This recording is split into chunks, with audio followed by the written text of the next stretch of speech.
IMF 경제 한파 때 빚을 갚지 못해서 감옥에 가는 사람들이 많았습니다. 어떤 사람들은 부도를 내고 채권자를 피해 다니면서 노숙하고 결국은 그것이 화근이 되어서 이혼까지 간 사람들도 있었습니다. 여러분, 이들에게 유일한 소망이 무엇입니까? 빚 갚는 것일 것입니다. 말기암 진단을 받고 진통제로 죽음을 기다리며 고통하는 환자에게 죽음에 대한 두려움과 그 공포에 떠는 그 환자에게 무엇이 소망입니까? 질병과 죽음에서 해방되는 것일 것입니다. 이 땅에는 이와 같이 육체와 물질의 고통으로 인해서 고통하는 사람들도 많지만 그보다 더 큰 고통 가운데 있는 사람을 저는 많이 보았습니다. 제가 복음을 받고 나니까 제일 먼저 주님이 불쌍히 여기시는 사람들이 제 눈에 들어오더라고요. 그래서 처음 시작한 것이 넝마주의 선교였습니다.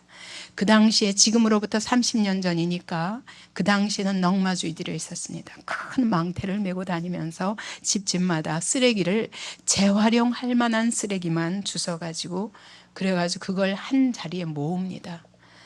제가 한 번은 거기에 찾아갔습니다. 그랬는데 보니까 각 쓰레기장에서 가져온 그 쓰레기가 잔뜩 쌓여 있는데 먼지가 뽀여서 들어갈 수가 없어요. 숨을 쉴 수가 없고 가서 예배를 드리는데 내내 기침을 하느라고 제가 예배를 인도할 수가 없을 지경이었습니다. 근데 그들의 삶은 그 쓰레기 더미에서 주워온 그 헝겊 조각과 솜 그리고 종이 조각 그런 것들을 깔고 덮고 자는 것이 그들의 삶이었습니다. 그래서 그들은 폐병에 걸려서 대부분 50세 이전에 죽는다고 합니다. 제가 그들의 삶을 보면서 어떻게 하면 저들에게 소망을 줄 수 있나? 저들을 어디서부터 고쳐야 되는가? 굉장히 가슴 아파한 적이 있었습니다. 그러나 그 속에서도 결국은 건져내어서 구원한 영혼들이 지금 목사가 되고 그리고 그들의 목회를 하고 있는 사람도 있습니다. 제가 유치장에 찾아갔었습니다. 그때 보면서 너무 가슴 아팠습니다. 이것이 사람인가 짐승이지. 마치 닭장 속에 갇힌 사람들 같았어요. 닭 같았고 토끼 같았고 짐승 같았습니다. 그냥 몇십 명의 한 20명가량이 그냥 한 방에서 뒹굴고 한쪽에 변기가 있고 그런 모습을 보면서 너무 눈물이 나와서 쳐다볼 수가 없었습니다. 어떻게 하면 이들을 건져내나? 그 다음에 제가 찾아간 것은 소년 감별소였습니다. 그것은 12살부터 19살까지의 청소년들입니다. 남자 숙소도 가보고 여자 숙소도 가봤습니다. 제가 탄식하는 건 너무 저는 막 흉악한 아이들인 줄 알았더니 너무 평범한 아이들인 거예요. 그래서 아직은 교도소에 가기 전에 단계지만 이 아이들을 어떻게 하나. 근데 거기서 제가 알아보니 크리스찬의 가정에서 나온 그런 아이들이 20-30%가 된다는 것을 알고 제가 아연실색을 했습니다. 그리고 제가 거의 10년간 거기를 다녔었습니다. 집회를 하고 상담을 했었습니다. 소년교도소에도 갔습니다. 근데 가보니까 얘네들은 정말 다르더라고요. 심지어 귀가 잘린 아이도 있는데 어떻게 하다 잘렸냐? 자기가 잘랐다는 거예요. 손이 잘린 아이도 있으면 자기가 찍은 것입니다. 왜냐하면 자기가 자기를 미워서 못 견디는 것입니다. 근데 대부분 이런 사람들이 결손 가정이나 고아에서부터 인생이 시작된 사람들이라는 것을 알게 되었습니다. 결국은 어려서부터 부모에게서나 아니면 이 세상이 전부 죄와 사단의 세상이기 때문에 여기서부터 어려서부터 그 안에 흘러들어온 그 죄로 인한 마음의 상처와 아픔과 자기 운명에 대한 탄식과 자기 자신에 대한 실망과 미래에 대한 두려움과 불안과 나는 아무 쓸모없는 존재라는 자기 정체성이 없다는 거예요. 내가 왜 살아야 되며 내가 얼마나 존귀한 자란가, 그것을 모르기 때문에 자기 인생에 대해서 아무 소망을 가지지 않는 모습을 보았습니다. 제가 가면 그렇게 정기적으로 가서 도와줘도 눈을 못 마주쳐요. 왜냐하면 일반 사람들이 들어왔다 하면 싹 가서 숨어버립니다. 일반인을 싫어합니다. 왜냐하면 저들은 배부른 사람들이다, 나하고 운명이 다르다, 하나님이 당신을 영광스러운 하나님의 형상으로 창조하셨다고 아무리 얘기를 해도 절대로 믿지 않습니다. 당신을 향한 하나님의 영광스러운 계획이 있다고 아무리 설득을 해도 믿기가 어렵습니다. 결국은 복음 전하는 사람의 피를 보고야 말더라고요. 그래서 제가 열심히 도와드렸던 그 전도사님이 피 흘리는 모습을 저는 보았습니다. 그분의 피 흘리는 모습 앞에서야 무릎 꿇고, 내 어머니가 내가 조금 어렸을 적에 나를 위해서 당신처럼 금식하고 당신처럼 내 생명을 위해서 그렇게 기도하는 어머니를 뒀더라면 내가 오늘 이 자리에 안 왔을 것입니다. 그러면서 어머니라고 부르더라고요. 창녀촌에도 가봤습니다. 저는 거기 있는 여자들은 특별한 여자인 줄 알았어요. 12살부터 있더라고요.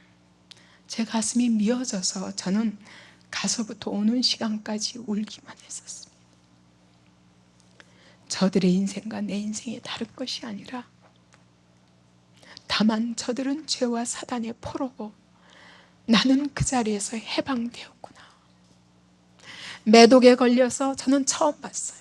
얼굴이 완전히 시퍼러둥둥하게 된 모습을 보면서 과연 누가 누구를 책망할 수 있는가? 여러분, 이런 사람들에게 무슨 소망이 있겠습니까? 저는 그때 보았습니다. 인생의 문제는 물질의 문제보다 더 심각하고 육체의 문제보다 더 심각한 인생의 문제는 죄의 포로에서 해방되는 것이다. 저들이 다 죄의 사슬에 묶여가지고 질질 끌려다니면서 보이지 않는 죄의 감옥 속에 갇혀서 추워 떨며 하나님이 그들을 어떻게 사랑하시는지를 절대로 믿을 수 없는 저 자리에서 어떻게 하면 저들을 해방하는가, 어떻게 저들을 건져내는가. 저는 지금 그들보다는 배부른 여러분들 앞에 서 있지만 제 가슴에는 늘 그 사람들을 향한 마음의 빛이 있습니다. 교회가 거기까지 가야 된다. 지금은 그래서 일꾼들을 키우는 것이 제가 할 일이다 라고 생각하는 것입니다. 그러나 소망이 있습니다. 여러분, 물질이 아닙니다. 육체의 강건, 그것도 좋습니다. 그러나 그것이 사람을 영원히 살리는 것이 아닙니다. 여기 오늘 본문에 기쁜 소식이 있다는 것입니다. 기쁜 소식이 있다는 것입니다. 메시아가 오셨다는 것입니다. 왕이 오셨다는 것입니다. 이 모든 것에게 그 죄된 자리에서, 그 포로된 자리에서, 그 사슬에 묶인 그 감옥에 갇힌 자들을 건져낼 메시아가 오셨다는 것입니다.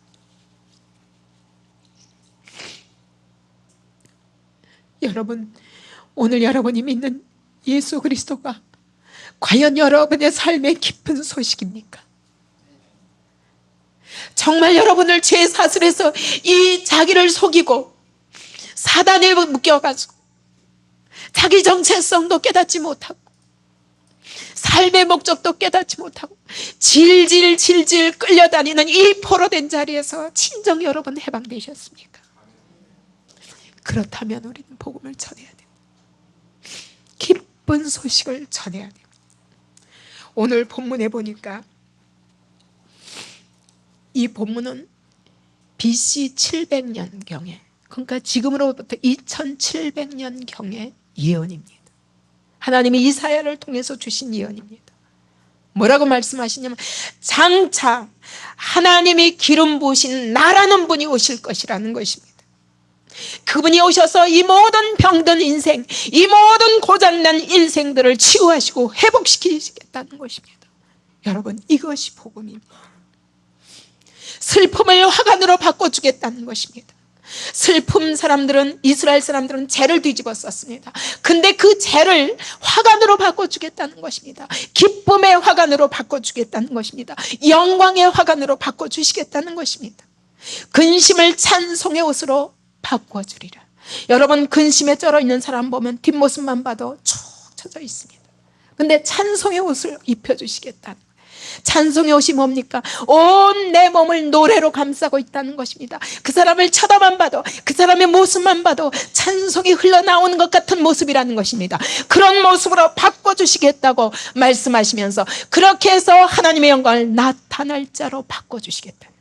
어떤 사람? 고상한 사람만, 지식이 있는 사람만? 아닙니다. 이와 같이 죄에 쩌들어서 고통 가운데 시달리며 질질 끌려다니는 이 모든 사람들에게 기쁜 소식을 가져왔다는 것입니다. 이것이 복음입니다. 그러므로 복음을 먼저 받은 자들은 빚진 자들입니다. 여기 기름 부으신 나가 오시겠다고, 주 여호와의 신이 내게 임하셨으니, 그럼 이 나가 누굽니까? 그거에 대해서 누가복음 4장 18절을 보시겠습니다. 누가복음 4장 18절, 94페이지입니다. 신약 94페이지. 함께 읽겠습니다. 18절부터 21절까지 함께 읽겠습니다. 시작.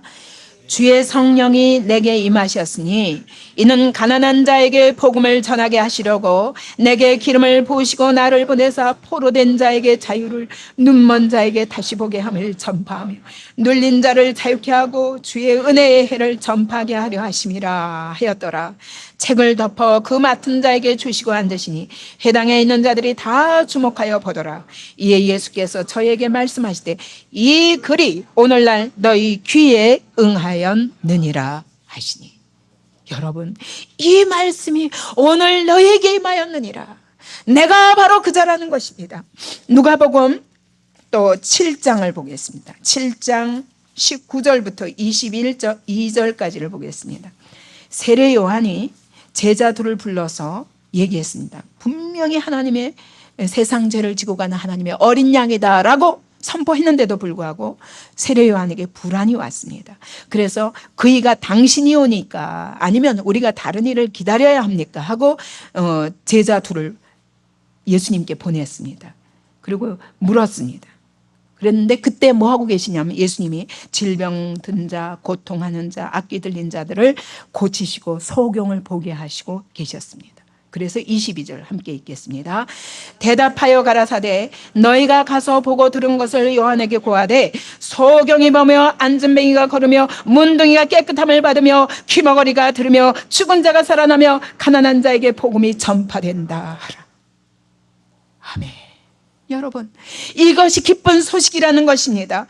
여기 하나님은, 예수님은 여기서 육체의 질병을 말씀하십니다. 그러나 이게 육체만이 아닙니다. 육으로 보지 못하는 자가 볼 뿐만 아니라 영으로 눈이 멀어 보지 못한 자가 볼 것이며 문둥이가 깨끗함을 받을 것이며 온 살이 썩어 들어가는 그런 병만 아니라 우리 영혼이 썩어 들어가도 죽는 줄 모르는 영적 문둥이들도 깨끗함을 받을 것이라. 귀머거리, 하나님의 살아계신 음성을 듣지 못하는 귀머거리도 들을 것이며 죽은 자가 살아날 것이며 가난한 자에게 복음이 전파된다. 빚진 자들에게 이 복음으로 너의 모든 빚을 갚아주리라 말씀하시는 것입니다. 여러분, 복음의 능력을 다시 한번 기억하시기 바랍니다. 예수님이 공적 사역을 시작하기 전에 세례 요한에게 세례를 받으셨습니다. 그때 성령이 비둘기같이 하늘에서부터 예수님 위에 내리면서 그때 하신 말씀이 이는 내 사랑하는 아들이요 내 기뻐하는 자니라. 너희는 저의 말을 들으라 말씀하셨습니다. 내가 바로 이분을 너에게 보낸 기름 붓는 자다, 메시아다라고 하나님이 입증하셨습니다. 그때 성령이 비둘기같이 임하셨습니다. 왜 하필이면 비둘기같이입니까? 성령이 비둘기 모양은 아닐 것입니다. 모양이 있으신 분은 아니기 때문에. 그런데도 불구하고 비둘기같이 임했다고 표현합니다. 왜냐하면 비둘기는 평화를 상징하기 때문입니다. 이제 전쟁에 지긋지긋하게 끌려다니며 죽어가던 너희들아, 이제는 끝났다. 전쟁이 끝났다. 여호와께서 너희를 위해 대신 싸우사 너희를 이겨주셨다. 이제는 더 이상 두려워하지 말라. 곳곳에 어둠 속에 숨었던 자들아, 이제 나와라. 지하 속에 두더지같이 숨었던 자들아, 벙커 속에 숨었던 자들아, 이제는 나와라. 전쟁이 끝났다. 유엔군이 너희를 대신하여 싸워주었다 라고 말씀하시는 것과 같은 것입니다. 이제 죄도 끝났다. 이제 가난도 끝났다. 너희가 더 이상 죄에 끌려다닐 필요 없다. 가난에 끌려다닐 필요 없다. 질병에 끌려다닐 필요 없다. 상처와 아픔과 죽음에서부터 이제는 너희가 자유했다 라고 선포하시는 것입니다. 여러분, 이 복음의 감격이 우리의 가슴 속에 충만하기 바랍니다. 믿지 못해서 누리지 못하는 것입니다. 예수님이 성령으로 기름 부으심 받으실 때 이미 그분은 십자가에 못 박혀 죽으시기 위하여 기름 부음 받으신 것입니다. 그분이 죽으실 때는 이미 부활하기로, 하나님께서 부활의 자리까지 데려가시기로, 그분이 죽으시고 우리의 죄를 대신해서 부활하심으로 말미암아 너희 죄는 이미 용서받았다. 죄는 끝났다. 더 이상 죄에 질질 끌려다니지 마라. 성령으로 기름 부으심 받을 것이다. 왜? 예수께서 기름 부으심 받은 그 육체 위에 성령이 임하신 것처럼 너희 육체 위에 같이 성령이 임하사 너희를 이제는 이 모든 죄의 빚에서, 고통에서, 실패에서, 질병에서, 죄의 감옥에서, 죽음에서 너희를 자유케 하리라. 그리고 너에게 하나님이 놀라운 구원의 축복이 임하게 하리라 약속하시는 것입니다. 여러분, 이 메시아가 오심으로 말미암아 우리의 이 땅에, 여러분 뉴스를 보세요. 아침부터 저녁까지 살펴봐도 그 뉴스에는 기쁜 소식이 없습니다. 시간이 가면 갈수록, 시대가 가면 갈수록 여러분, 이 죄악은 점점 더 소망이 없고 이 땅에는 아무 소망이 없다는 결론이 나게 돼요. 그러나 예수님이 오심으로 말미암아 이 땅에 기쁜 소식이 있는 것입니다. 이 소식을 전해야 됩니다. 날마다 이 슬픈 소식과 이 죄악의 소식과 이 사망의 소식은 전하고 있어도 하나님의 복음을 받은 자들이 이 복음을 전하지 않음으로 인해서 메시아가 오신 이후에 우리가 마땅히 누려야 할 모든 죄악 가운데 눌린 자들을 해방시켜야 할 이 사명을 하지 못한다면 우리 하나님이 얼마나 탄식하시겠습니까? 메시아가 오신 이후의 시대에 대해서 이사야 61장 2절은 이렇게 말씀하십니다. 2절 읽겠습니다. 시작. 여호와의 은혜의 해와 우리 하나님의 신원의 날을 전파하여 모든 슬픈 자를 위로하되 라고 말씀하십니다. 여러분, 은혜의 해와 그 다음에 신원의 날이라는 것입니다. 이 은혜의 해는 뭐냐면 50년에 한 번씩 이스라엘에게 주신 희년을 말하는 것입니다. 안식년이 7번, 그죠? 안식년은 7년 만에 한 번 있는데 그것이 안식년이 7번 지나가면 49년이고 그 다음 해가 바로 희년으로 50년입니다. 이때는 그동안의 모든 매인 것들을, 모든 죄를 다 풀어주십니다. 실제로 이스라엘 백성 속에 하나님이 이런 법을 두셨던 것입니다. 왜냐하면 예수 그리스도로 말미암아 우리에게 오게 될 죄 사면에 대해서 미리 예표하신 것입니다. 금액이 아무리 많든 크든 간에 모든 빚진 자들은 무조건 다 면제되었습니다. 그리고 빚에서 해방되는 것입니다. 그리고 빚으로 말미암아 빚을 갚지 못해서 종살이 하던 사람들도 전부 부채를 면제하여서 집으로 돌아가게 하셨습니다. 근데 이스라엘이 바벨론에 잡혀가서 70년이 지났습니다. 근데 하나님이 포로 해방을 시키셔야 되겠는데 이방 사람들은 희년이 뭔지를 몰라요. 그러니까 하나님이 어떻게 하십니까? 친히 바벨론 땅에 찾아가셔서 자기 백성을 끄집어내시는 것입니다. 그것이 바벨론 포로 귀환인 것입니다. 모든 노예된 자에서 결박을 풀어서 자유케 하시겠다는 말씀입니다. 모든 빚을 사면해 주시겠다는 것입니다. 두 번째로는 신원의 날이라고 말씀합니다. 신원이 무슨 뜻이냐면 오늘날 말로는 민원이라는 뜻이에요. 여러분, 민원은 어떤 때 합니까? 억울한 일을 당할 때 이거 해결해 달라고 정부에 내는 것입니다. 피해 보상을 해달라고 내는 것입니다. 이 고통의 원인을 제거해 달라고 내는 것입니다. 여러분, 여호와의 신원의 날은 어떤 날이냐? 모든 이 땅에서 억울함과 나는 죄로 인하여 고통받았습니다. 나는 죄로 인하여 열등감과 우울감과 그리고 성격 장애까지, 정신적인 육체적인 피해까지 왔습니다. 나는 이 죄로 인해서 잃어버린 시간들이 많았습니다. 이 모든 것에 대해서 손해배상 청구 소송을 내겠습니다. 아니, 빚은 누가 지어놓고 하나님께 청구 소송은 누가 합니까? 하나님이 이 빚을 갚으셔야 됩니까? 여러분, 이게 맞습니까? 그런데 여러분, 성경은 맞다는 것입니다. 빚은 너희가 졌는데 갚는 건 내가 갚아주겠다는 것입니다. 그래서 기쁜 소식인 것입니다. 너희가 이제까지 얼마나 고생했냐? 죄와 사단에 끌려다니면서 하나님은 원래 너희를 그렇게 지은 것이 아니란다. 하나님의 형상대로 영광스러운 하나님의 자녀로 하나님의 이 땅을 다스리며 정복할 하나님의 사명자들로 하나님이 지으셨다는 것입니다. 그런데 자기 정체성을 잃어버리고 이와 같이 사단의 종이 되어서 질질 끌려다니면서 죄와 사단의 피해자로 산 것에 대해서 하나님이 갚아주시겠다는 겁니다. 왜냐하면 우리 아버지가 되시기 때문에. 아버지는 자녀가 빚을 져도 그걸 두고 볼 수가 없습니다. 아버지의 것으로 갚아주십니다. 하나님이 그와 같이 갚아주시겠다는 것입니다. 그래서 은혜라고 말씀합니다. 은혜의 해입니다. 값 없이 우리는 아무것도 한 것 없는데 하나님이 갚아주시겠다는 것입니다. 기쁨의 해라는 것입니다. 우리는 아무것도 한 것이 없는데 슬픔이 기쁨으로 바뀐다는 것입니다. 근심이 찬송으로 바뀐다는 것입니다. 그래서 굿뉴스요. 그래서 복된 소식이요. 그래서 기쁜 소식인 것입니다. 그러면 이 복음의 내용이 이 희년의, 이 신원의 날에 우리에게 임하게 될 하나님의 그 놀라운 기쁜 소식의 세 가지가 무엇이냐? 그것이 1절입니다. 가난한 자에게, 첫 번째로는 가난한 자에게 아름다운 소식을 전해주시겠다는 겁니다. 여러분, 빚에 짓눌려 살고 있는 사람은 빚 갚기 전에는 자기 인생이 없습니다. 빚을 갚기 전에는 빚쟁이들이 계속 몰려와서 돈 갚아내 하고 머리끄댕이를 잡고 질질 끌고 가도 끌려가야 됩니다. 죽도록 일해도 월급에서부터 아예 빚쟁이 손으로 그대로 넘어갑니다. 여러분, 이 빚을 그렇지 않고 갚으려면 은행 빚을 얻어서 갚아야 되니까 눈덩이같이 계속 빚은 점점 불어납니다. 나중에는 갚을 길이 없어서 자녀들을 팔았습니다.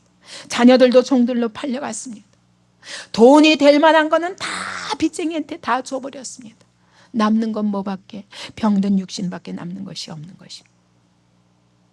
그러하다 할지라도 그들의 귀에 기쁜 소식이 들려왔습니다. 왕이 내 빚을 갚았다는 것입니다. 이제는 내 자녀들이 돌아올 것이요, 내 물건들도 돌아올 것이요, 네가 마귀에게 저당 잡혔던 모든 인생들을 회복하게 될 것이다. 네가 죄와 정욕에 끌려서 도둑맞은 인생에 대해서 하나님이 회복시켜 주시겠다는 것입니다. 한평생 죄값으로 말미암아 질질 끌려다녔다 할지라도 사기당한 인생에 대해서 우리 주님이 죄값을 다 지불하셨기 때문에 이제는 끝났다는 것입니다.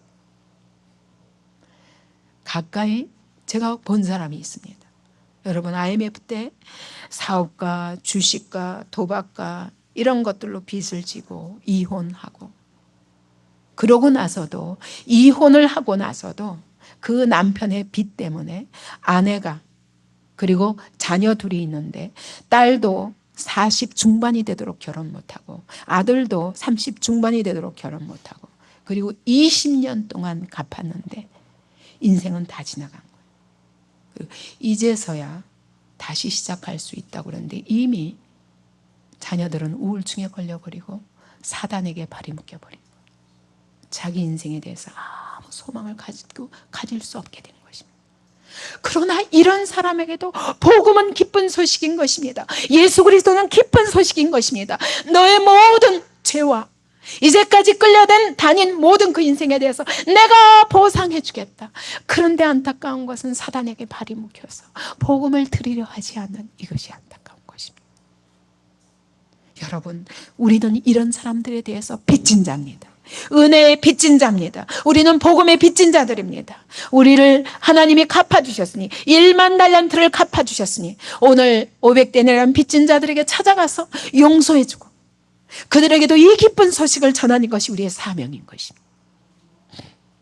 두 번째로는 마음이 상한 자를 고치신다고 말씀하십니다. 여러분, 마음이 상했다는 거예요. 마음이 상한 것은 겉으로 잘 안 보입니다. 화장을 칠하고 예쁜 옷을 입고 그리고 그럴듯하게 목을 굳히고 자존심을 딱 포장하면 절대로 보이지 않습니다. 그러나 주님이 보시기에 너희는 죄로 말미암아 상처받은 그 마음을 내 앞에 가져오라는 것입니다. 눈에 보이지 않지만 하나님은 보십니다. 우리 주님은 마음의 중심을 보십니다. 너희가 몸도 지치고 마음도 지치고 인생도 병들었다. 그 모든 것이 너희 마음의 상처 때문이다. 너희 마음이 상했지. 육체보다 더 심각한 문제라는 겁니다. 근데 이 마음이 상한 원인이 뭐냐면 죄라는 거예요. 죄. 너의 죄든 남의 죄든 간에 이 죄가 너를 끌고 다닌다는 것입니다. 이것을 열심히 가리기 위해서 우리는 위선으로, 가식으로, 그리고 때로는 다른 사람에게 죄를 전가함으로 자기 방어를 하면서 이 모든 두려움과 불안에서 자기를 감싸려고 합니다. 마음의 기쁨이 다 없어지고 그러나 슬픔과 우울에 사로잡혀서 인생에 대한 의욕을 상실하고 자기 증오로 꽉 차서 매여서 한 걸음도 나가지 못하는 인생에 대해서 우리 주님이 성령으로 기름 부어주시겠다는 것입니다. 이 모든 죄에서 너를 사해 줄 것이고 이제 성령으로 말미암아 너에게 기쁨을 주시겠다는 거예요. 여러분, 진정한 기쁨은 성령으로 말미암아 주시는 기쁨만이 진정한 기쁨이에요. 지난번에 어디 뉴스에 보니까 하루에 15초만 웃어도 1년이 수명이 연장된다는 거예요. 제가 그걸 보고 야, 이렇게 기쁨이 치료책이구나. 근데 여러분, 무엇으로 웃겠습니까? 무엇으로 웃겠습니까? 우리가 어떤 상황에 있어도 주님이 오늘 나를 구원하신 것과 성령님이 오늘 내 위에 머무르사 오늘 나와 함께 하시는 것보다 더 큰 기쁨이 어디 있습니까?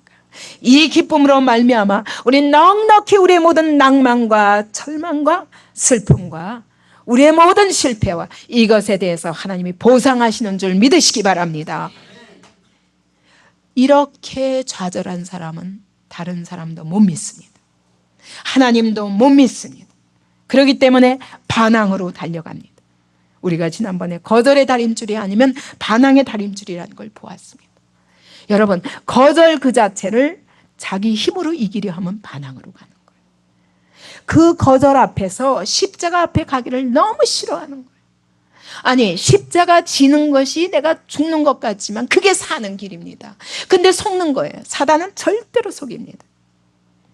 그래서 반항으로 달려가지만 그것은 더욱더 나를 죽이고 남을 죽이는 길인 것입니다. 그래서 다른 사람을 믿지 못하기 때문에 끊임없이 미워하고 시기하고 오해하고 업신여기고 경쟁적이 되어서 그 경쟁에서 지면 분노가 쌓이고 그러다가 이 분노가 어느 날 폭발할 때 범죄가 되는 것이. 제가 교도소에 가보고 인넉마주의촌에 가보니까 처음에는요, 배가 고파서 빵을 훔치는 거로부터 시작하더라고요. 배가 고파서 빵을 훔쳤는데 어렸을 때 그런 자리에서 그 악한 주인이 그것 좀 먹으라고 주기만 해도 좋겠는데 하기야 그게 떠돌아다니는 한 그 삶이 어떻게 그치겠어요. 그러니까 언젠가는 계속 이게 반복되다 보니까 결국 교도소로 보내는 거예요. 감별소로도 보내고. 근데 그 어린 아이들이 감별소 안에서 죄를 배우는 거예요. 아주 신나요. 이 로마서 1장에 보면 그 말씀이 나오거든요. 자기만 이것이 계속 행하면 사형에 해당하는 줄을 알면서도 자기만 행할 뿐 아니라 다른 사람들도 이와 같은 것을 행하는 자들을 옳다 하느니라. 꼭 죄는요, 공범으로 끌어들이더라고요. 그래서는 가면 죄를 배우는 거예요. 그래서 그 다음에는 더 담대한 사람이 되어, 더 범죄자가 되어서 아주 작정하고 소매치기도 연습하고 그러다 드디어는 폭력배로 변하고 나중에는 살인까지 하게 되는 자리까지. 그래서 보통 넉마주의촌에 가면 11범, 정과 11범, 12범들이에요. 자기네들끼리도 칼부림을 하고 싸웁니다. 정말 구제불능인데 저는 그 속에서 복음의 능력을 보았습니다. 거기서 그래도 예수 믿고 어떻게 살아보겠다고 와서 6개월씩 훈련받으면서, 그러다 그거 못 견뎌서 또다시 교도소에 끌려가면 전도사님이 열심히 찾아다녀서 이 사람에 대해서 내가 보증합니다. 경찰서에서 질색해요. 당신의 보증을 믿을 수 없다. 그런데도 이분이 목숨을 걸고 이 사람들을 끝까지 보호해서 데려온 사람들이 거기서부터 한 사람의 헌신자가 생기게 되었어요. 그래서 그 사람을 신학교 공부를 시키려니 여러분, 국민학교도 안 나온 사람을 거기서부터 다시 공부시키는, 야학으로 계속 공부시키고, 그때 우리 심재현 집사도 열심히 가서 가르쳤었습니다. 그들이 수학을 가르치고 영어를 가르치고, 그렇게 해서 신학교를 들어가게 되고, 그렇게 해서 지금은 목사가 되었고, 그분이 목회하는 것을 보고서야 제가 발을 쉴 수가 있었어요. 그리고 제가 중국에 갔었습니다. 하나님은 이런 가운데도 놀랍게 그 포로된 자리에서 그들을 꺼내시는 것을 보았습니다. 여러분, 저는 범죄자란 누구냐? 모든 사람이 범죄자입니다. 근데 이 마음의 병을 예수 그리스도로 말미암아 고친 자들은 멀쩡한 자들로 회복되고, 그렇지 않은 자는 다 범죄자입니다. 이 마음의 병을 치료하지 않은 사람은 늘 이 분노가 쌓여서 충동적이 됩니다. 이것이 어느 날 광기로 폭발할 때 살인이고 폭력이고 서슴지 않은, 우리가 상상할 수 없는 범죄들을 저지른 사람들이 이런 사람들입니다.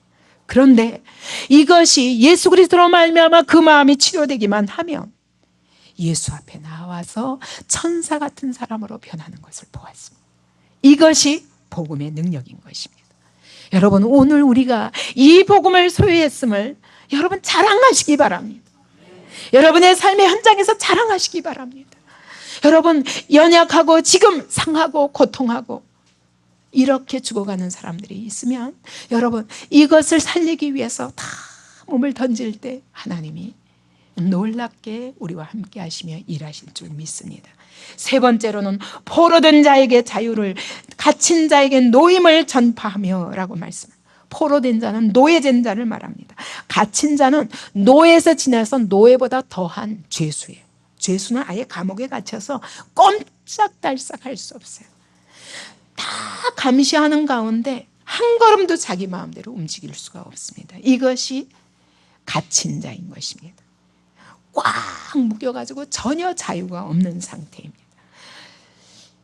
소경된 자요, 안진뱅이와 귀머거리와 중풍병자가 다 병에 묶였다면은 여러분, 영적으로 사단과 죄에 묶인 자들이 이와 같이 자기 감옥에서 한 걸음도 나오지 못하고 벽을 꽉 치고 모든 사람으로부터 소외되어서 누군가 가서 꺼내주기 전에는 스스로 나올 힘이 없는 사람들을 말하는 것입니다.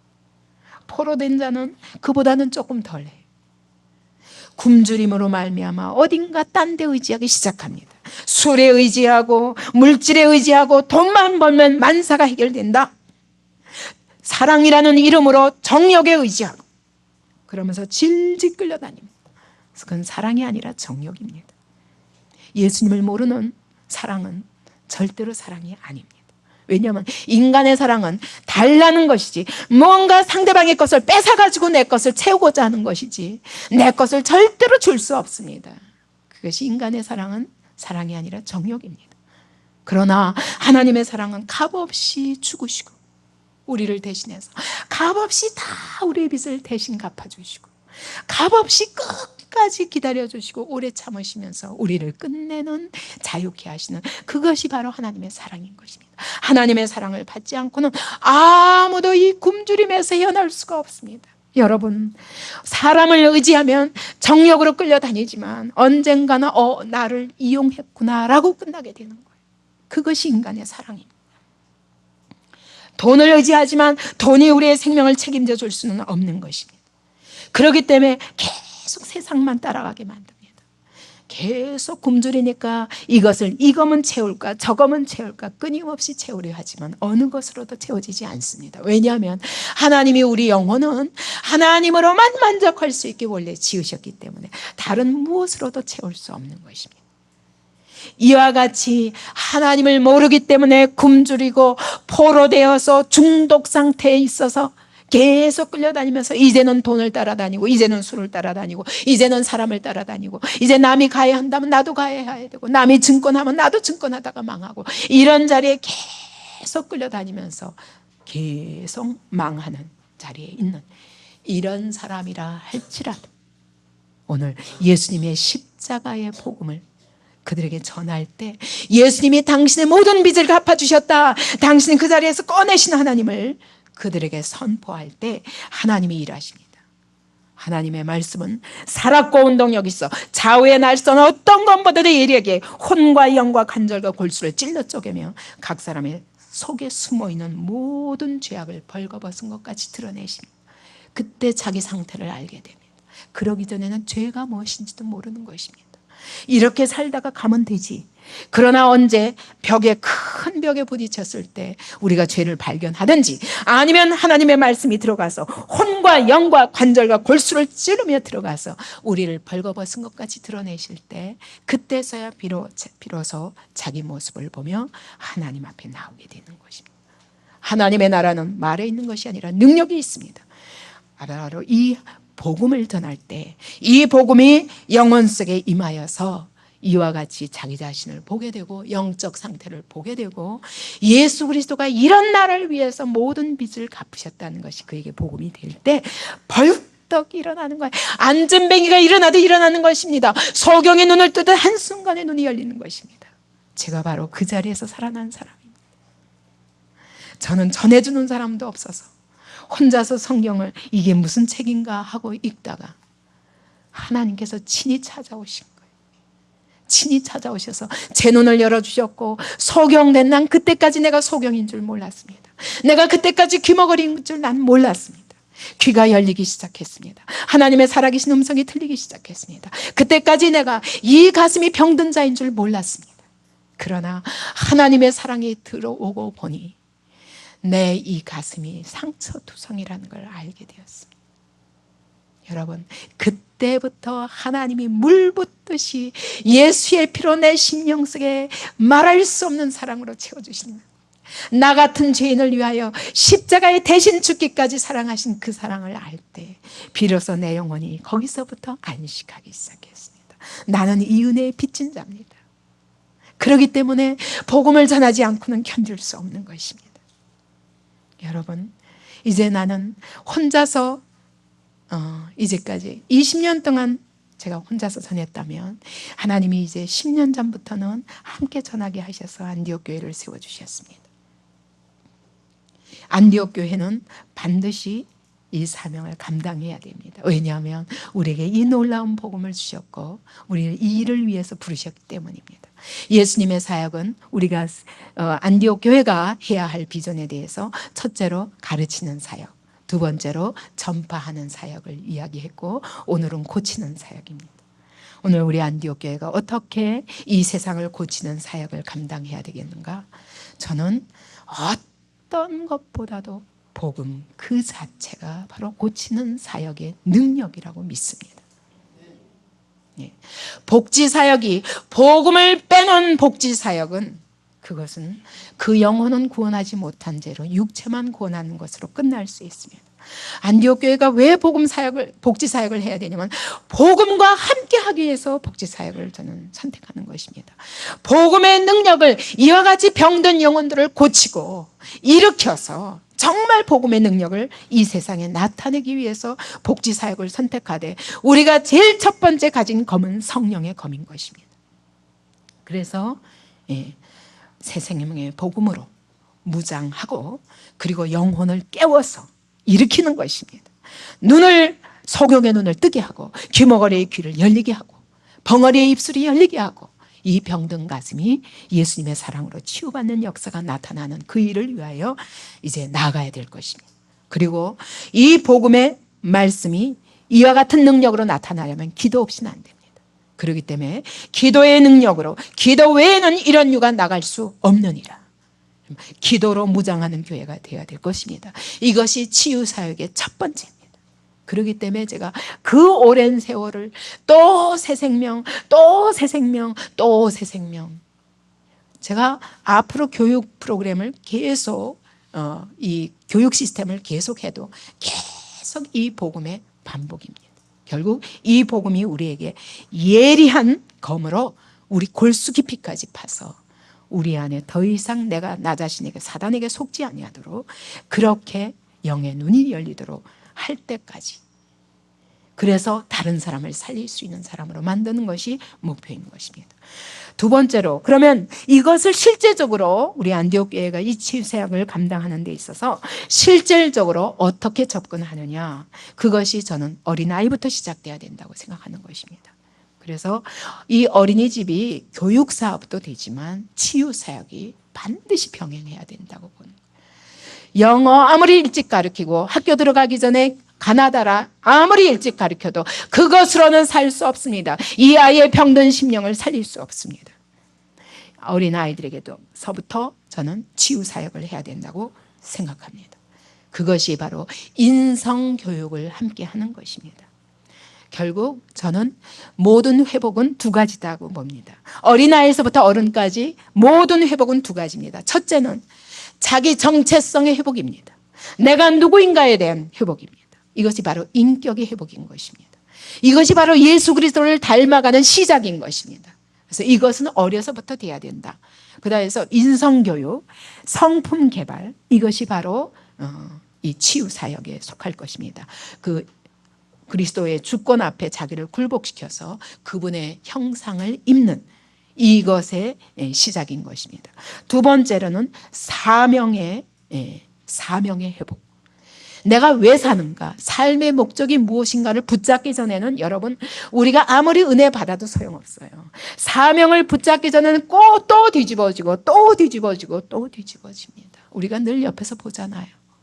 그래서 인격의 회복과 함께 사명의 회복을 붙잡아야 돼요. 인격 회복만, 그것만 또 추구하면은 맨날 앉아서 복음 전하는 일은 안 하고 자기만 열심히 가다듬는 사람이 되는 것입니다. 이것은 하나님이 기뻐하시는 것이 아닙니다.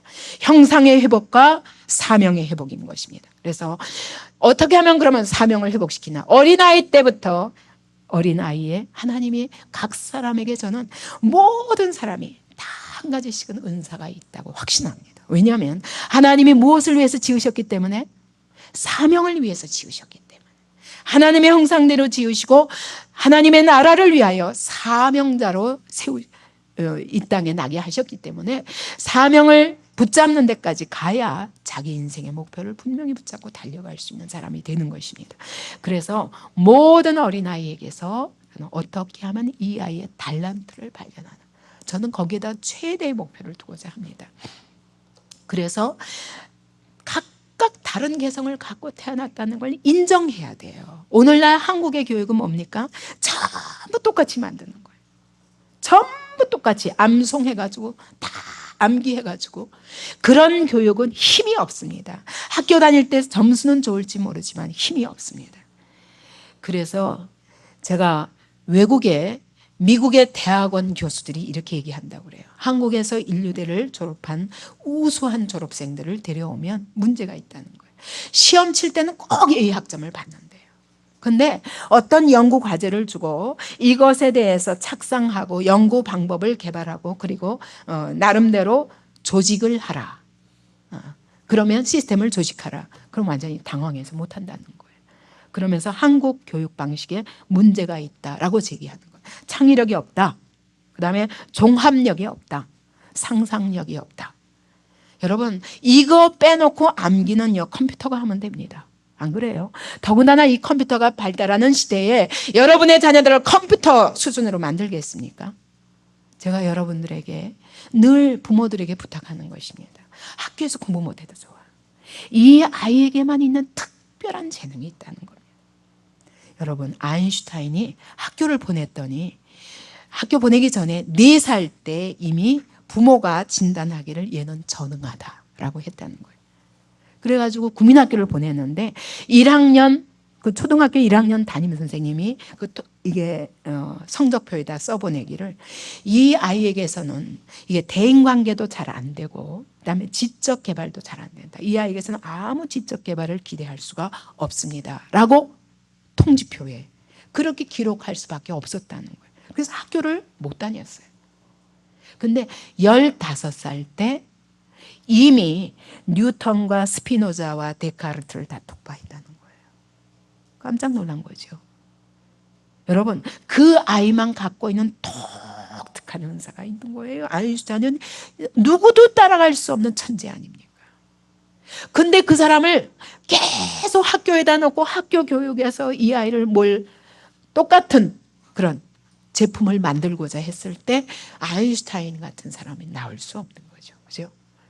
오늘 우리의 자녀도 마찬가지입니다. 우리는 다 하나님의 청지기들입니다.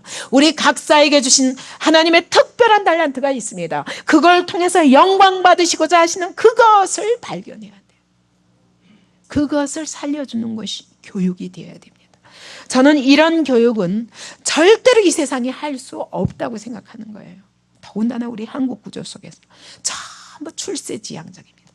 뭐가 이번에는 법대가 나오면은 뭐가 돈 번다. 그럼 전부 법대로 모이고 의대 가면 돈 번다. 그러면 전부 이제 요즘은 의사가 완전히 이제는 의사 길을 안 간다는 거 아니에요. 왜? 돈을 못 버니까. 보험이 발달하고 나는. 여러분, 이와 같은 교육은 안 된다라고 생각합니다. 그렇기 때문에 어떻게 하면은 이 아이들을 어려서부터 정말 아이들의 은사를 개발하고 어떻게 하면 예수를 담는 인격으로 아이들의 마음의 상처를 어려서부터 해결하면 굉장히 깨끗하게 돼요. 저는 우리 교회 안에서 제가 체험하고 있습니다. 어른은 이거 치유해 놓으면 됐는가 하면 다시 원점으로 들어가요. 이 회귀본성이 강해가지고. 왜냐하면 워낙 수십 년 동안 그렇게 살아가지고 굉장히 고치기 힘든데 어린아이들은 고치면요 정말 빨리빨리 변하는 걸 볼 수가 있어요. 그리고 그 아이들을 교육시키는 기간이 길거든요. 어린이집부터 시작하면. 그래서 초중고에는 공부방, 홈스쿨링. 그 다음에 저는 그것만 가지고도 안 된다고 생각해요. 청소년 문제, 가장 사춘기 때 심각한 문제들을 다루어주는 청소년 센터가 필요하다고 생각합니다. 그래서 제가 지난번에도 얘기했지만 문화공간이 필요합니다. 이 아이들의 모든 재능을 키워주는 거예요. 여러분, 딴 생각하고 끊임없이 어린아이들이 벌써 제가 아이들의 얘기를 들으니까 국민학교 때부터 이미 인터넷에 들어가서 음란 사이트에 들어가는 걸 친구들에게 배운다는 거예요. 여러분, 그렇게 우리의 자녀들을 두겠습니까? 아이들의 모든 관심을 하나님의 영광을 위해서 어떻게 하면 개발하는가, 그것으로 계속 키워가야 됩니다. 근데 억지로 이제는 이 학원 가라, 저 학원 가라 이렇게 가지고는 안 돼요. 그래서 교회가 나서는 것입니다.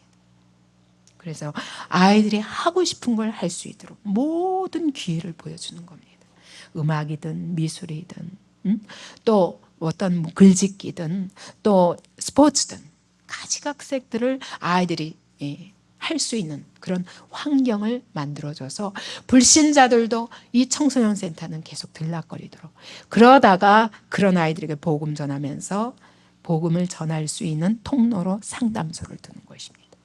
그래서 저는 앞으로 상담 사역자들도 나와야 됩니다. 사회복지에 소망을 뒀더니 사회복지가 얼마나 많이 모이는지 지금은 한 7, 8명 돼요. 우리 교회 안에. 지금 청년들이 사회복지 전공하는 사람들. 그래서 그런데 앞으로 여러분 상담할 사람들은 상담을 연구해야 됩니다. 그래서 청소년 상담, 그 다음에 가정 상담, 이 두 가지가 가장 필요하고 그다음에 노인 상담까지가 필요합니다. 그래서 이런 것들을 하면서 우리의 마음의 문제를 그때그때 해결하고, 왜냐하면 친구들 앞에밖에 얘기를 못하니까 친구들끼리 모여서 계속 나쁜 짓으로 발전하는 거예요. 그래서 아이들이 교회만 오면 즐거운 장소를 마련해 줘야 된다. 저는 사실요 우리의 자녀들 다 키워놓고요 지금 이제 우리의 자녀들의 자녀를 봐야 할 나이에 이런 걸 만들면서 굉장히 마음 아파요. 우리의 자녀들을 이런 환경 속에서 키웠으면 얼마나 좋을까. 저는 그거를 수십 년 동안 내 가슴에 두었던 사람이에요. 그렇기 때문에 하나님의 교회에 대한 이 비전이 하루 이틀에 생긴 것이 아닙니다. 불신자들도 교회 안에서 생활하는 게 즐거워져야 이 청소년들이 딴 데로 안 가죠. 여러분, 가출해가지고 떠돌아다니는 애들이 얼마나 많은 줄 압니까? 제 주변에 한번 가출하는 아이가 생기다 보니까, 그러니까 제가 이 소식을 알게 되고 아연실색을 했어요. 그리고 동고하고 동숙하고, 어려서부터 이렇게 망가진 아이들이 바른 가정을 세울 수 있습니까? 이렇게 망가진 아이들에게 무슨 장래 소망이 있습니까? 여러분, 복음 외에는 소망이 없습니다. 우리가 가지고 있는 세상적인 다림줄을 내려놓고 정말 자녀들을 하나님의 뜻대로, 하나님이 주신 그 비전을 발견하고 하나님이 주신 달란트를 발견해서 하나님의 청지기로 사는 삶을 인도해 줘야 돼요. 이거는 하루 이틀이 되는 것이 아니더라고요. 청년들도 이미 늦었다는 생각이 들어요. 왜냐하면 이 생각을, 세상적인 다림줄을 생각을 바꾸기가 너무 힘든 것입니다. 그래서 우리 청소년들이 와서 농구도 하고 운동도 할 수 있는 장소도 저는 교회가 제공하고 싶어요. 그렇게 해야 교회의 뜰을 밟아야 거기서부터 복음을 전할 수 있으니까. 밖에 나가도 놓쳐버립니다. 이 때문에 교회 안에 모일 수밖에 없는 환경을 마련해야 된다. 시대가 그런 시대입니다. 그래서 상담소도, 이제 세 번째로는 상담소를 두게 될 텐데, 이혼 직전에 있는 가정이라든가 자녀들이 문제가 있다, 그 뒤에는 꼭 부모의 문제가 있습니다. 문제의 부모가 있습니다. 문제의 청소년 뒤에는 문제의 부모가 있습니다. 그래서 자녀와 부모를 함께 치유하는 그런 상담이 필요하다. 그다음에 시대가 가면 갈수록 우울증 환자, 정신병 환자가 늘어나고 있는 시대입니다. 여러분, 정신병원에서도 절대로 해결하지 못해요. 그래서 저는 예수 그리스도의 이름으로만 이 어둠의 세력을, 여러분 보셨잖아요. 이번에도 우리가 수련회를 통해서 어떻게 그 마음의 문제가 상담으로도 안 되고 뭐로도 안 되는데 복음으로 말미암아 하나님이 일하시는 걸 우리가 보았습니다. 그와 같이 이 시대에 있는 이 많은 마음의 병든 자들을 고치는 교회가 되어야 된다. 그것이 제가 교회를 바라보는 시각입니다. 그리고 요즘은 아버지 학교가 생기더니 이제는 어머니 학교도 생깁니다. 왜냐하면 아버지가 어떻게 아버지 역할을 해야 되는지 모르고 아버지가 돼가지고 이전에 아버지한테 받은 그대로 하는 거예요. 그렇기 때문에 가정이 또 영적 유산을 계속 대물림하게 돼요. 이걸 끊어버려야 되겠다. 그래서 아버지가 되기 전에 아버지가 어떤 존재며, 어머니가 되기 전에 어머니는 어떤 존재며, 어떻게 자녀를 키워야 되는가도 양육하는 그런 상담이 필요하고 그런 교육 코스가 필요하다. 그 다음에 결혼이 무엇인가? 여러분 알고 결혼했어요. 저도 모르고 결혼했어요. 제가 하나님의 다림줄로 그렇게 결혼이 무엇인가를 알고 결혼했더라면 제 인생이 굉장히 바뀌었을 것 같아요. 근데 예수도 모르는 자가 결혼이 뭔지를 어떻게 합니까? 여러분, 예수를 모르면 인생이 무엇인지 모릅니다. 남자가 뭔지 모르고 여자가 뭔지 모르고 가정이 뭔지도 모릅니다. 왜냐하면 하나님이 가정을 세우셨는데 하나님의 말씀을 모르면 절대로 모릅니다. 그래서 결국 하나님의 말씀이 실제로 적용되는 통로가 바로 이 치유사역에 필요한 모든 과정인 것입니다. 그래서 상담소가, 가지각색 상담소가 필요합니다. 상담 교육까지 필요합니다. 거기서 계속 일꾼들도 키워내서 복음과 함께 이걸 감당해야 됩니다. 노인회관이 필요합니다. 노인들에게 끝까지 경건의 삶과 그 다음에 건강한 삶을 위해서 병원과 같이 이런 자매 결연을 맺어서 계속 우리 부모님들이 이렇게 건강 체크도 받으실 수 있고, 그러면서 또 주님 앞에 가시는 날까지 봉사의 삶을 사실 수 있도록. 요즘 왜 실버 산업이 발달합니까? 필요하기 때문이에요. 근데 교회가 실버 산업을 하지 않으면 여러분, 이 시대가 필요로 하는 것들에 가서 그분들을 다 세상에 뺏기고 돈에 뺏기고 맙니다. 그게 아니라 교회가 진정한 실버는 천국을 준비하는 실버 산업이에요. 천국을 준비하는 실버 산업을 하겠다는 것입니다. 그 다음에 저는 마지막으로 5번째로 환경 문제를 교회가 해야 된다라고 봅니다. 왜냐하면 지금은 이미 지구 오염이 너무 심각해가지고 환경 문제로 인해서 지구 온난화가 완전히 지구의 모든 운명을 위협하는 단계까지 왔다는 것을 과학자들에 의해서 계속 듣고 있습니다. 이것은 하나님의 사인입니다. 왜 지구를 지켜야 되는가? 그건 복음이 아니면 설명할 수 없습니다. 하나님이 창조하셨기 때문입니다. 하나님의 창조 질서대로 이 땅을 하나님이 우리에게 허락하시는 날까지는 잘 써야 돼요. 농약의 문제, 쓰레기의 문제, 환경 호르몬의 문제, 대기 오염의 문제, 이 땅의 오염의 문제, 이 모든 문제들에 대해서 하나님의 교회가 앞장서야 됩니다. 우리부터 이거 해야 됩니다.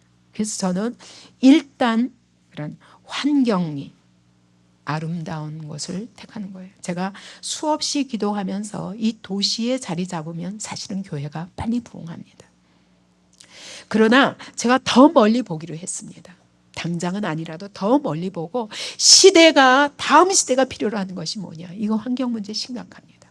교회에서부터 저는 교회도 정말 아담하고 그냥 엄청나게 대리석으로 저는 이런 교회 원치 않습니다.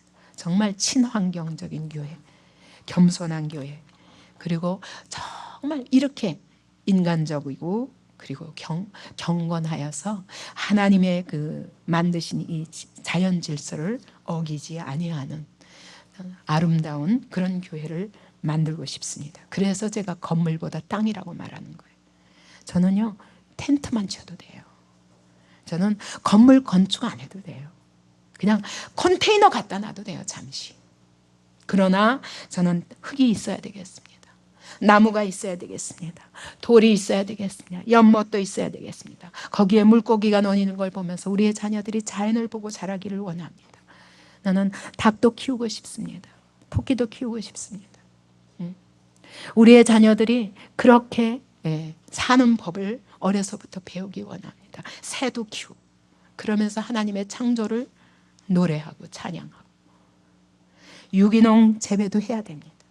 그뿐만 아니라 저는 녹색 가게도 해야 된다고 생각합니다. 왜냐하면 아껴 쓰고 나눠 쓰고 바꿔 쓰고 다시 쓰고 그게 아나바다 운동 아닙니까? 아나바다 운동을 해야 됩니다. 교회가 왜냐하면 쓰레기를 많이 만들지 말아야 됩니다. 그냥 갖다가 무책임하게 버리지 말고 이거를 어떻게 하면 잘 보존해서 필요한 다른 사람이 쓸 수 있도록 그렇게 끊임없이 만들어 가서 그런 가게가 아예 일상이 있으면 언제든지 필요하면 거기부터 가도록. 그래서 내가 입다가 버릴 수 없는 옷을 나는 그래서 자꾸 쌓아놓게 돼요. 누구를 줄까? 내 옷이 맞지 않을 때 어떻게 누구를 줄까? 열심히 쌓아놓습니다. 왜냐하면 쓰레기를 만들지 않고 정말 입을 수 있는 거 요즘 떨어져서 못 입습니까? 이런 것을 교회가 해야 된다. 그래서 끊임없는 재활용 운동도 교회가 해야 된다. 이와 같이 저는 사람을 치유하고 사람을 치유한다는 건 마음을 치유하는 것입니다. 그리고 또 정말 육체도 치유하고 그리고 자연도 치유하고 그렇게 해서 이 세상을 치유하는 교회가 되어야 된다. 이것이 우리 안디옥의 치유의 비전인 것입니다. 이 시간에 우리 같이 동성으로 기도하면서 하나님께서 이것이 마지막 시대에 원하시는 하나님의 교회의 모습이라고 저는 확신합니다. 이것이 우리가 지금 가진 것에 비해서는 비전은 너무 큽니다. 그럼에도 불구하고 저는 믿는 것은 이것은 하나님의 소원이기 때문에 하나님 우리 성도들의 기업을 축복하셔서 이거 이루어 주셔야 됩니다. 하나님 정말 이 시대 하나님의 교회가 어떻게 가야 되는가가 우리 안디옥 교회 통해서 작은 모습이지만 세상에 보이기를 원합니다. 세상의 빛으로 드러나기를 원합니다. 하나님이 사명 감당할 수 있도록 우리에게 믿음을 주시고 꿈을 주신 하나님, 요셉에게 꿈을 주셨을 때 요셉은 그 꿈이 무슨 뜻인지도 몰랐습니다. 그러나 이루시는 분은 나중에 보니까 이루어진 다음에 보니까 하나님이 이루셨습니다. 그와 같이 오늘 우리에게 주신 꿈은 여러분 우리가 정말 이룰 수 없는 것들입니다. 그러나 하나님이 이루실 줄 믿습니다. 그 하나님께 우리가 전폭적으로 의뢰하고 하나님의 일하심을 믿고 기도하기 바랍니다.